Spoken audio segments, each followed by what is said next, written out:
فرض ہے, کس کو رخصت ہے, کس کو رخصت نہیں ہے, سحری کے مسائل کیا ہیں, افطاری کے مسائل کیا ہیں, روزے میں کس حالت میں رہنا ہے, کون سی چیزیں ہیں جو روزے کو توڑ دیتی ہیں, پھر یہ جاننا ضروری ہے.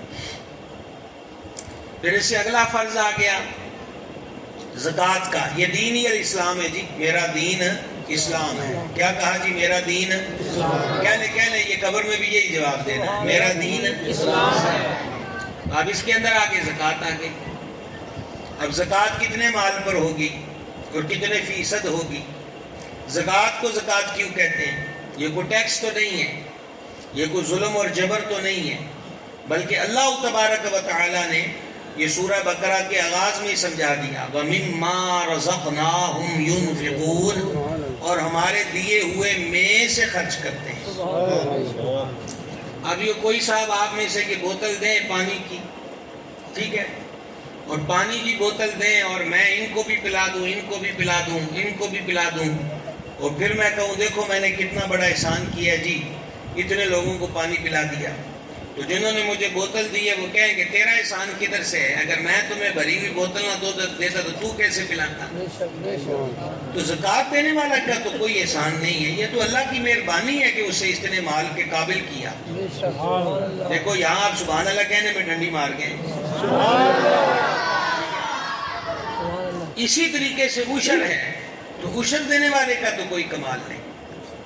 خدا نہ خواستہ سرے سے فصل ہوئی نہیں تو اس پہ عشر لاگو نہیں ہوگا. فصل ہوئی ہے, آمدن ہوئی ہے تو تب عشر ہے نا. تو پھر زمین میں تو کسان دانہ بو آتا ہے, اس کو اگاتا کون ہے؟ سورہ واقعہ کو پڑھے, اللہ فرماتا ہے یہ جو میٹھا پانی تم پیتے ہو کون دیتا ہے؟ اللہ فرماتا ہے یہ جو تم مفہومی تفصیلی ترجمہ ساتھ پیش کر رہا ہوں, رب تعالیٰ فرماتا ہے کہ یہ جو تم روٹیاں پکاتے ہو, سالن پکاتے ہو, کس پہ پکاتے ہو؟ لکڑیاں جلا کے, ایندھن. تو اللہ فرماتا ہے لکڑیاں کون پیدا کرتا ہے؟ سمجھا؟ تو دیکھیں وہ جو دانہ پیس کر آٹا بنا, گوندھ کے روٹی بنی, پھر وہ روٹی جس پہ پکائی, دانہ بھی زمین سے رب نے نکالا, اور جس پہ پکانا ہے وہ بھی عرشوں کے مالک نے عطا فرمایا. اور آپ کے سبحان اللہ کہنے کی آواز کرو, یہ شان ہے اس بات پر. اولیاء اللہ ان چیزوں کو صرف جان نہیں گئے, مان گئے. مان گئے تو ان کی ساری توجہ مالک کی طرف. انہیں ہر بات میں رب کی رضا عزیز تھی, ہر بات میں اللہ کی ذات پر توکل, اس کی ذات پر بھروسہ, اس کی ذات پر اعتماد, اس کی ذات پر. اور پھر اگر زندگی میں تکلیفیں بھی آ گئیں, جیسے کربلا والے پاکوں کو آئیں, مصیبتوں کے پہاڑ ٹوٹے, ظلم جور و جفا کی آندیاں چلیں, گلستان رسالت کے مہکتے ہوئے پھولوں کو دن دہاڑے ان کی شاخوں سے توڑ دیا گیا, حضور مخدومہ کائنات کی نسل کریم کو بے دردی سے شہید کیا گیا. لیکن شہید ہونے والے ہوں یا کربلا میں بچ جانے والے ہوں, کسی کی زبان پر بھی شکوہ نہیں. وجہ ان کو پتہ ہے مالک مالک ہے, اس کی جو مرضی. قادر دے ہاتھ ڈور ساڑی جی میں رکھے ہوئے رہیے ہو, کا ڈور ہی اس کے ہاتھ میں ہے, ہم اس کی رضا پہ راضی ہیں. اور ایسوں کے لیے اللہ تعالیٰ کہیں فرماتا یحب الصابرین, اور کہیں فرماتا وبشر الصابرین. اور پھر مک بھی مکا دیتی, اس رمز کو کوئی سمجھ جائے نا تو سارا کچھ سمجھ آ جائے. اور وہ کیا ہے؟ ان اللہ مع الصابرین, ان اللہ مع الصابرین, اللہ صبر کرنے والوں کے ساتھ ہے. جن کے ساتھ رب ہو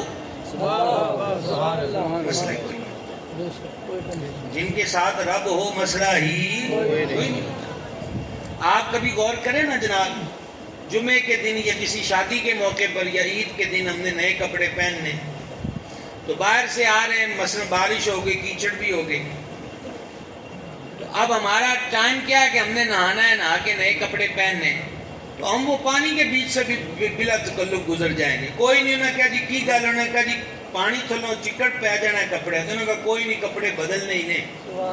سمجھ آ گئی؟ انہوں نے کہا پانی بڑا کھڑا, انہوں نے کہا 10 گھنٹے کون ٹھیک ہے, کوئی نہیں, ان گھر جا کے نہانا ہی ہے. آپ دیکھیں عام اچھا وہی ہم نے نئے کپڑے پہنے اور فنکشن پہ جانا ہو, تو اب ہم اس کیچڑ سے نہیں گزریں گے, اب اپنے آپ کو بچائیں گے. تو اگر یہ مثال سمجھ میں آ گئی تو اگلی بات سمجھنا مشکل نہیں ہے. یہ رب کے جو پیارے ہوتے ہیں نا، جن کی سنگت رب کے ساتھ ہو، تکلیفیں آتی انہوں نے کوئی نہیں، بس تھوڑا جائے ٹائم ہے پھر جنت چٹور جائے، مسئلہ ہی کوئی، جا رہے ہیں اس کے دربار میں، اس کے درگاہ اقدس کے اندر۔ تو بات زکوٰۃ کی ہو رہی تھی۔ زکوٰۃ کو زکوٰۃ کیوں کہتے ہیں؟ یہ مال کو پاک کر دینے والی ہے، مال کو، ہاں یہ نہیں ہے کہ رشوت یا ملاوٹ یا سود یا حرام ذرائع سے کمائے ہوئے مال کو زکوٰۃ پاک کرے گی، نہیں، وہ تو پہلے ہی ناپاک ہے۔ اور حدیث میں فرما دیا ان اللہ طیب لا یقبل الا الطیب، اللہ پاک ہے اور پاک کے سوا کچھ قبول نہیں کرتا۔ سمجھ آ گئی؟ اللہ پاک ہے اور پاک کے سوا کچھ قبول نہیں کرتا۔ تو زکوٰۃ کے ہزاروں مسائل ہیں، اور زکوٰۃ کس شعبے میں ہے؟ دین اسلام میں۔ اور اس کا فہم کیا ہے کہ ہمیں پتہ ہو کہ زکوٰۃ کتنی دینی ہے اور کس کو دینی ہے، کہاں پر زکوٰۃ دیں گے تو ادا نہیں ہوگی اور کہاں پر دیں گے تو ادا ہو جائے گی۔ المختصر یہ کہ دین اسلام فقط کلمہ پڑھ کے فراغت کا نام نہیں ہے، ہم مسلمان ہیں اور اللہ رسول نے دنیا کے تمام شعبوں میں ہماری رہنمائی فرمائی۔ 2024 آ گیا، آج بھی راج قال اللہ و قال رسول اللہ کا ہے، اس سے ہٹ کر بات نہیں ہو سکتی، جو اللہ نے فرمایا اس پر عمل ہوگا۔ اور یہ کہہ لینا کہ جی دنیا چاند پہ چلی گئی ہے، تو چاند پر تو دنیا کل گئی ہے، حضور تو پنگوڑے میں تھے جب انگلی گئی صلی اللہ تعالیٰ علیہ وسلم۔ نعرہ تکبیر، نعرہ رسالت، نعرہ تحقیق، نعرہ حیدری، نعرہ غوثیہ، تاجدار ختم نبوت، تاجدار ختم نبوت۔ لہذا یہ بات یاد رکھیے گا کہ دین اسلام ایسا نہیں ہے کہ سائنسی ایجادات سے پہلے دین اسلام نہیں ہے۔ یہ آپ کیا ہے سائنسی ایجادات ہے، یہ موبائل ہے ابھی لگا دو تو لائیو دیکھنا شروع ہو جائیں گے، یہی ہے نا؟ تو میرے سرکار کا وزیر مسجد نبی کے ممبر پر بیٹھ کر، ایران کے قریب علاقہ ہے یہ اصفہان و نہاوند، تو وہ وہاں بیٹھ کر فرماتے ساریہ پہاڑ کی طرف ہو جا۔ آپ ذرا غور کیجئے گا، یہ آج ہے نا بولے کہ لائیو دکھایا جائے گا، واہ واہ، جی جی، سمجھ آ گئی ہے؟ تو لائیو کس پہ؟ جی اسکرینوں پہ دکھایا جائے گا۔ تو بھائی صاحب یہ آج آپ کر رہے ہیں کہ یہ اس کے آسرے پہ کہیں کہ دنیا ترقی کر گئی ہے تو اب دین بدل جائے گا۔ میرے سرکار کے وزیر حضور سیدنا فاروق اعظم رضی اللہ تعالیٰ عنہ، ترمذی و مشکات کی حدیث ہے، میرے 2 وزیر زمین پر ہیں، 2 آسمان پر ہیں۔ آسمان والوں کا نام جبرائیل اور میکائیل ہے، اور زمین والوں کا نام صدیق اکبر اور فاروق اعظم ہے رضی اللہ تعالیٰ عنہ۔ تو کیا کیا؟ حضرت ساریہ لڑ رہے ہیں جنگ، اور وہ لڑ رہے ہیں ایران کے قریب علاقہ ہے، اور سرکار عمر پاک مسجد نبی مدینہ پاک میں، تو تقریر ہو رہی ہے، جیسے میں آپ سے واز کر رہا ہوں، تقریر ہو رہی ہے، تو حضرت عمر پاک ساریہ آپ پہاڑا لو ادھر آ، سارے دیکھ کے حیران ہیں کہ حضرت ساریہ یہاں کدھر ہے۔ وہ جب فاتح ہو کر واپس آئے تو پھر صحابہ پاک نے پوچھا سناؤ، تو ایک نے کہا کہ ہم فاتح ہو کر آ رہے تھے، دشمن پہاڑ کی کھو کے پیچھے، ٹیلے کے پیچھے چھپا تھا، اس نے ہم پہ حملہ کرنا تھا، تو بالکل آواز آئی ہے کہ ساریہ پہاڑ کی طرف ہو جا۔ سبحان اللہ۔ آواز ہوئی تو ہم نے غور کیا تو ہم نے دشمن کو پھر پا لیا، پھر اس کے حملے سے ہم بچ گئے۔ تو وہ جو حاضرین تھے وہ کہنے لگے خدا کی قسم یہ آواز تو حضور فاروق اعظم نے مسجد نبی میں ارشاد، کیسے دیکھ رہے تھے؟ تو بھائی صاحب ٹیکنالوجیوں کا مطلب یہ تھوڑی ہے کہ آپ ٹیکنالوجیوں کے ساتھ ہو جائیں اور اسلام سے برگشتہ ہو جائیں، یہ تو نہیں ہو سکتا۔ اسلام اسلام ہے اور قیامت کی صبح تک نافذ ہے۔ اور صحیح بخاری کے جو جنازے والا چیپٹر ہے اس کے اندر یہ حدیث پاک ہے کہ اسلام ہمیشہ غالب رہے گا، یہ بیچ میں اونچ نیچ آتی رہتی ہے، یہ تو چلتی ہے تجھے اونچا اڑانے کے لیے۔ آزمائشیں آتی ہیں، اور آزمائشیں اس لیے بھی آتی ہیں کاملوں کے امتحان ہو، ناقصوں کا نکما پن ان پہ ظاہر کیا جائے کہ یہ ہے تمہاری حیثیت، یہ ہے تمہاری حیثیت۔ یعنی وہ دین اسلام جس میں ایک فاروق اعظم ہو اور یہ فرمائے کہ اگر میری سلطنت میں کوئی جانور بھی پیاسا مر گیا تو سوال عمر سے ہوگا، سمجھ گئے؟ وہ دین اسلام کہ جس دین اسلام میں محمد بن قاسم ہو، کہ کہا کہ سندھ سے میسج چلا جائے تو وہ سمندر عبور کر کے باب الاسلام سندھ میں پہنچ جائے. اور آج 57 ملک ہیں اور 6 مہینے ہو گئے فلسطین کو کوئی بچانے نہیں آیا. جدید سے جدید ٹیکنالوجی ہے، مسلح ہیں، افواج ہیں، ہتھیار ہیں، میزائل ہیں، بم ہیں، اور ہیلی کاپٹر ہیں، جہاز ہیں، ٹینکر ہیں، سارا کچھ ہے. اور ابھی تک کل پرسوں تک کی جو میڈیا کی رپورٹیں ہیں اس کے مطابق 16,000 بچہ شہید ہو گیا، صرف بچہ فلسطین کے اندر. اسلام تیرے چاہنے والے نہ رہے، جن کا تو چاند تھا افسوس وہ حالے نہ رہے. سمجھ گئے؟ تو حالت وہی ہے جو اقبال نے کہی کہ تم گفتار سراپا وہ سراپا کردار. پچھلے جو گزرے کفر کامتا تھا ان کے ناموں اور عنوانوں سے. آج اتنی دنیا ان کو پتہ ہے کہ یہ مدہوش کیے ہوئے. وضع میں تم ہو نصارہ تو تمدن میں ہنود، یہ مسلمان ہیں جنہیں دیکھ کے شرمائے یہود. تو ہماری جو لک ہے وہی چینج کر دی گئی، جو ہماری پوزیشن ہے، جو صورتحال ہے اس کو یکسر بدل دیا گیا. وگرنہ یہ کوئی بات ہے کہ کوئی ظلم سے نہ روکے. غیر نے تو ساتھ دینا ہی نہیں ہے. واضح طور پر فرما دیا الکفر ملت واحد، کفر ایک ملت ہے.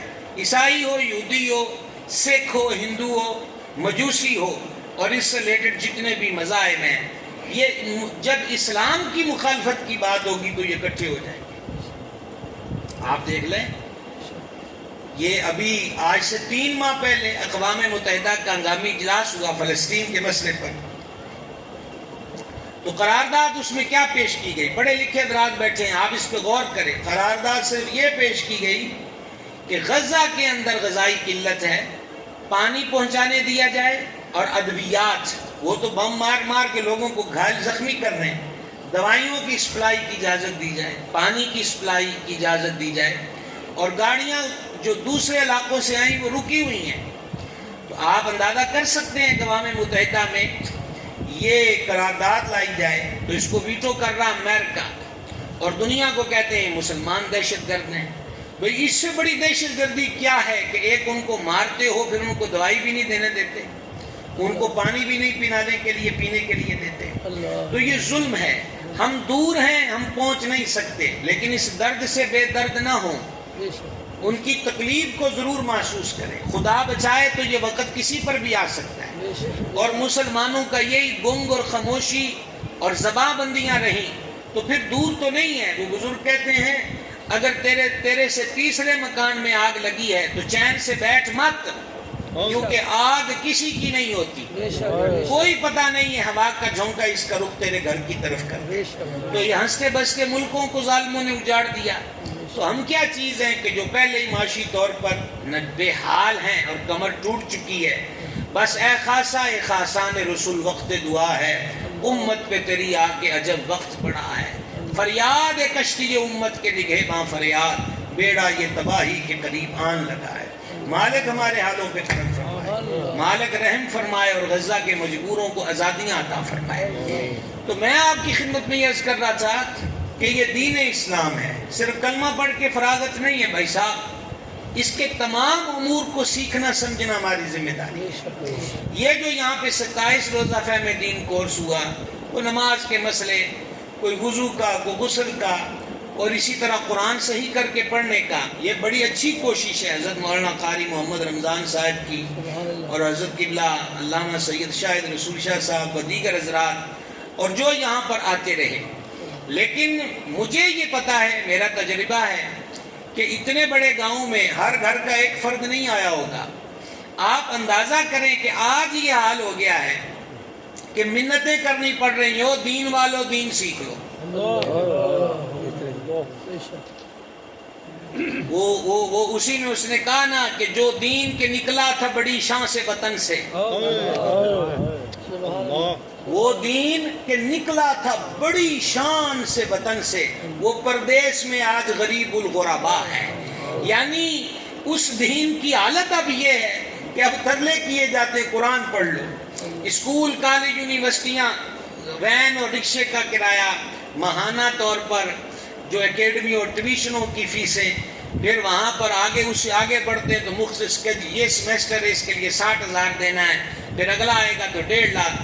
اور قرآن کے لیے کیا کرتے؟ آ جائیں، داخلہ فیس بھی کوئی نہیں، ماہانہ فیس بھی کوئی نہیں، رہائشی مدرسہ ہے تو کہا 2 وقت 3 وقت کا کھانا بھی ہوگا، بیمار ہو جائے تو بچے کو دوا بھی دیں گے۔ سکھانا کیا ہے؟ جس پر دین کی بنیاد ہے، قرآن، اس سے کیا ہے؟ اور پھر اسی شاعر نے اسی سلسلہ کلام میں کہا کہ ڈر ہے کہ کہیں یہ نام بھی مٹ جائے نہ آخر۔ اب تو پوزیشن یہ ہے، ڈر ہے کہ کہیں یہ نام بھی مٹ جائے نہ آخر، مدت سے اسے دور زمان میٹ رہا ہے، زمانہ تو اسے مٹا رہا ہے، چٹی ہوئی یہ دنیا کے اسلام مٹ جائے، لیکن اس کی بنیادوں میں بدر والوں کا خون ہے، اس کی بنیادوں میں احد والوں کا خون ہے، حنین والوں کا خون ہے، اس کی بنیادوں میں جنگ موتا والوں کا خون ہے، جنگ یمامہ والوں کا خون ہے، اور اس کی بنیادوں میں کربلا والوں کا خون ہے۔ یہ ان مقدس ہستیوں کے خون کی برکت ہے کہ اسلام کا پودا آج بھی لہلہا رہا ہے، وگرنہ دشمن تو اسے کب سے مٹا چکا، کب سے اپنے زوم میں۔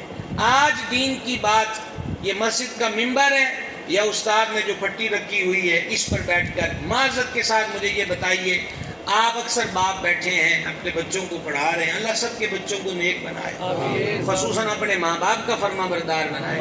میں عرض کرتا ہوں، آپ اپنی کمائی کا کتنا فیصد حصہ صرف اسکول کالج کی تعلیم پہ خرچ کرتے ہیں؟ آؤٹ پٹ کیا ہے، رزلٹ کیا ہے، نتیجہ کیا ہے؟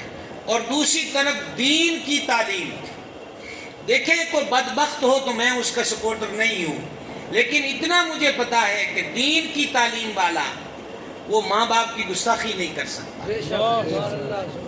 یہ جو آج ہمارا معاشرہ دکھا رہا ہے نا کہ بیٹا باپ کے سینے میں گولیاں مار رہا ہے، ماں کے کن پٹی پہ گولیاں مار رہا ہے، سوئی ہوئی ماں کو ذبح کر رہا ہے، سمجھ گئے؟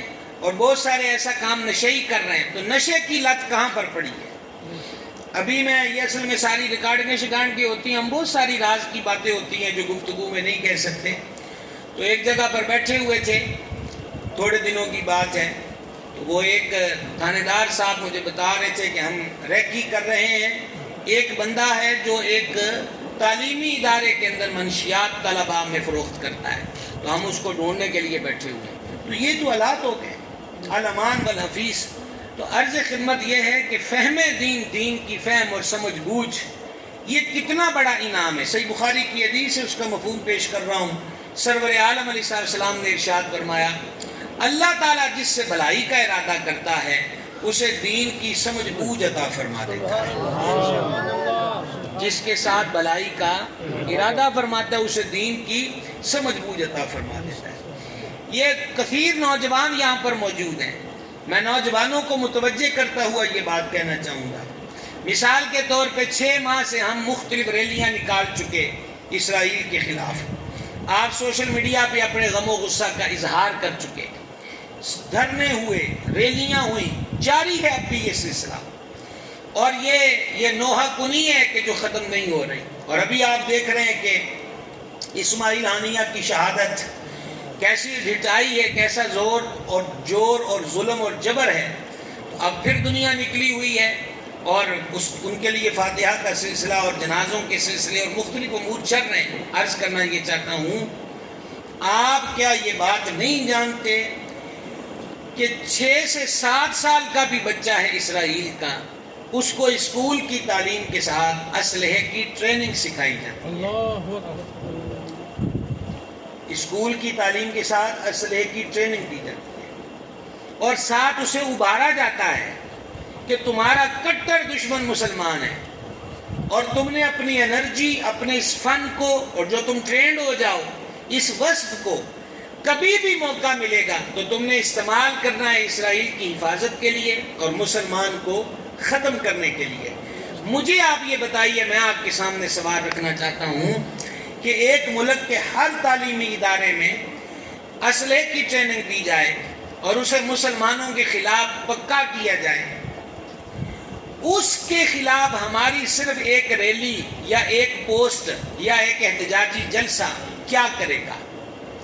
ہم اپنے دین کو کتنا وقت دے رہے ہیں؟ ہم اپنے دین کے ساتھ کتنے مخلص ہیں؟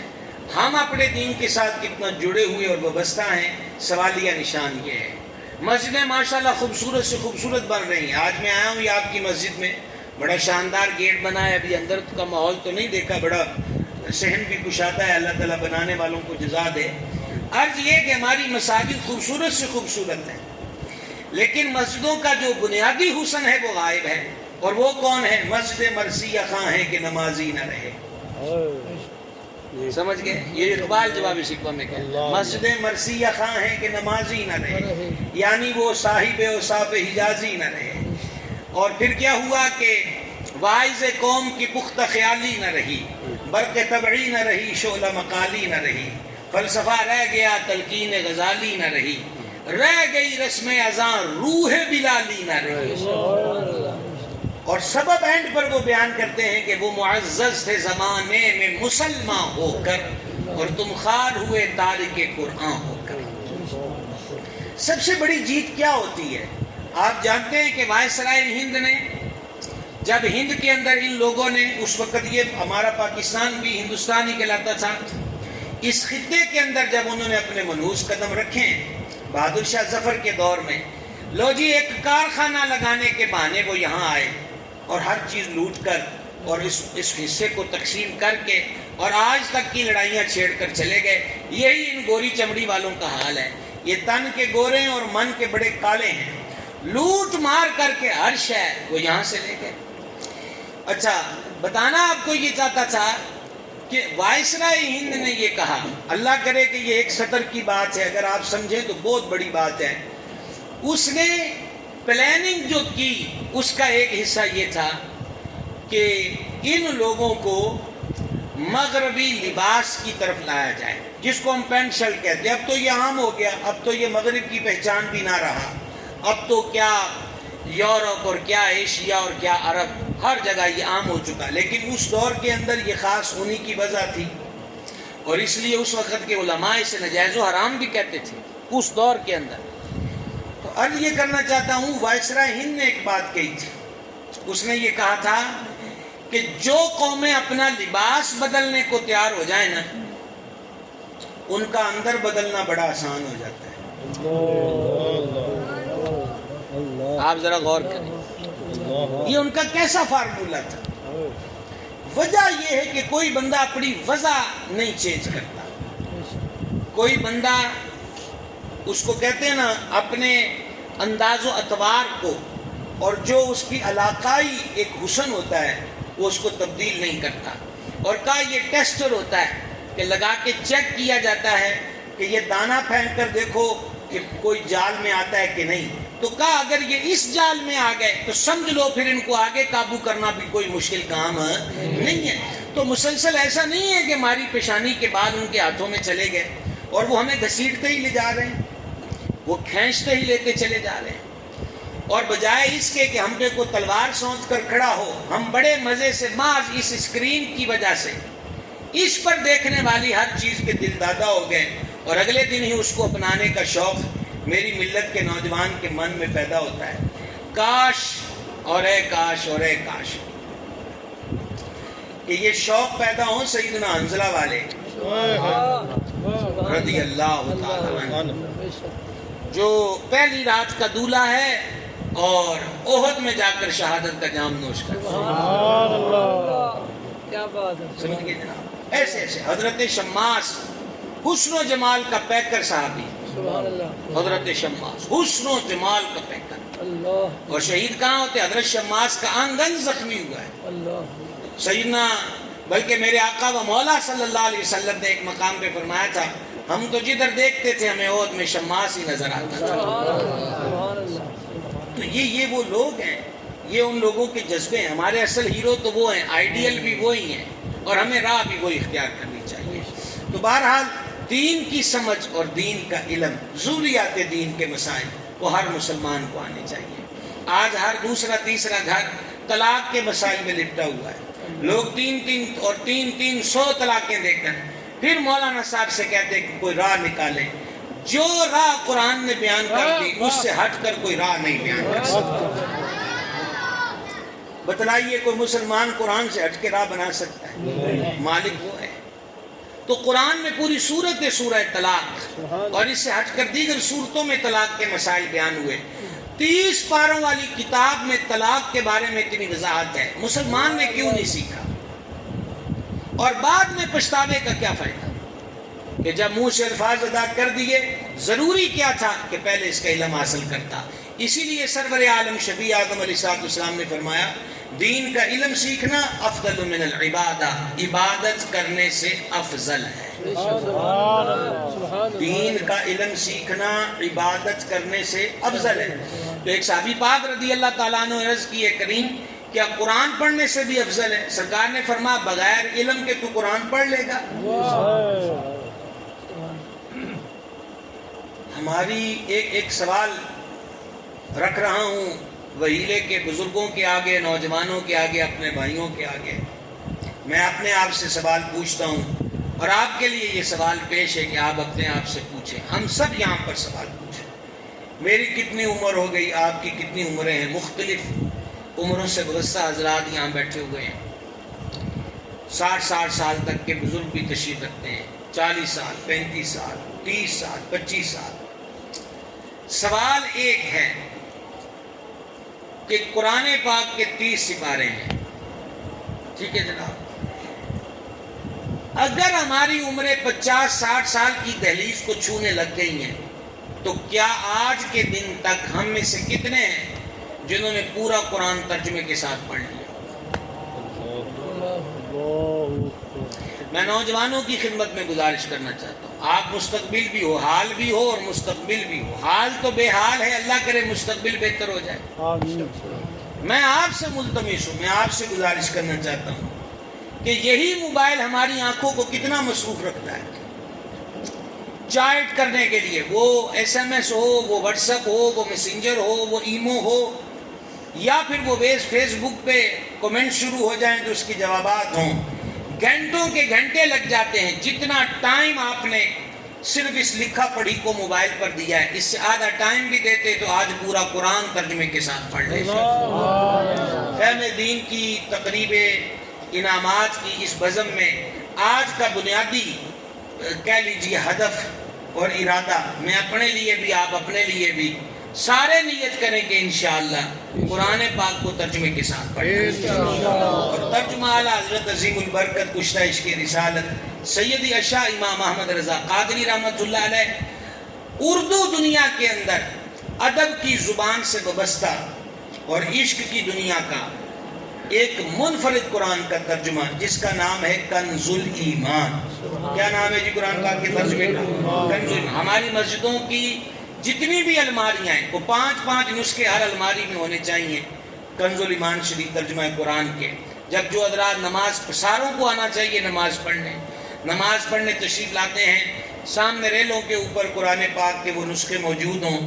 زور کی سنتیں پڑھی ہیں، ابھی 15 منٹ باقی ہیں جماعت کھڑی ہونے میں، تو اٹھائیے ایک صفحہ پڑھ لیں ترجمے کے ساتھ، 2 صفحے پڑھ لیں، روز روٹین سے شروع ہوں گے۔ دیکھیں میں آپ سے گفتگو کر رہا ہوں، یہ آپ کی محبت ہے، آپ اتنی دیر سے مجھے سن رہے ہیں، میں آپ کو ذاتی باتیں بھی نہیں سنا رہا، مالکوں کی سنا رہا ہوں، اور آپ بیٹھے ہوئے ہیں تو جب باتیں ہی رب کی ہوں۔ امیر المومنین شیر خدا کرم اللہ تعالی وجہ الکریم کی ذات کی طرف یہ منسوب ہے قول کہ فرمایا جب میرا من چاہے نا میں اپنے رب سے باتیں کروں تو میں نماز پڑھنے لگ جاتا ہوں، اور جب میرا دل یہ چاہے نا کہ میرا رب بھی مجھ سے باتیں کرے تو پھر میں قرآن پڑھنے لگ جاتا ہوں۔ تو دروازہ کھلا ہے، اللہ تعالیٰ کے ارشادات کو پڑھیں، انشاءاللہ تعالیٰ دل کی دنیا بدلے گی، راہ نصیب ہوگی۔ پچھلے اسلاف کے واقعات پڑھتے ہیں، ایک آیت دل کی دنیا زیر و زبر کر دیتی تھی، ہاں جی، اور دل کی دنیا کو تبدیل کر دیتی تھی۔ تو آخر میں مبارکباد ہے اساتذہ کے لیے بھی، اس کا انتظام کرنے والے حضرات کے لیے بھی، اور جو پڑھنے آئے ان کے لیے بھی، اور امید کرتے ہیں وہ حدیث میں مضمون ہے کہ قیامت کے دن سب سے زیادہ حسرت اس کو ہوگی جس کو دین کا علم سیکھنے کا موقع ملا مگر اس نے حاصل نہیں کیا۔ تو میں امید کرتا ہوں کہ آئندہ جب ایسا حسین ماحول وہ بھی آپ کی دہلیز پر آئے تو انشاءاللہ آپ جو رہ گئے ہیں وہ نہیں رہیں گے۔ اچھا یہ مجھے لگتا ہے انشاءاللہ بھی امام صاحبان ہی کہہ رہے ہیں، میں بات آپ سے کر رہا ہوں، سمجھا گئی کہ نہیں؟ امام صاحبان تو مسئلے پڑھیں گے یا آپ نے پوچھنے جو ہیں، گل تو جناب توڑے نال ہو رہی ہے کہ جو نہیں آئے یہ نوجوان طبقہ ہے، پتہ نہیں اب آئندہ شاہ صاحب اور حضرات کی آئندہ کی کیا پلاننگ ہے، تو جب بھی موقع ہو بھائی صاحب اس موقع سے مستفید ہوں، نعمت جانے، اور کچھ نہیں ہے، تھوڑے سے دن لگا کے نماز ہی ٹھیک ہو جائے، بہت بڑی نعمت کی بات ہے، بہت بڑی برکت کی بات ہے۔ اللہ تعالیٰ ہم سب کو عمل کی توفیق دے۔ اور آخری بات جو کرنا ضروری سمجھتا ہوں، ہر جگہ پہ عرض کر رہا ہوں، حالیہ دنوں میں مسئلہ عقیدہ ختم نبوت کے بارے میں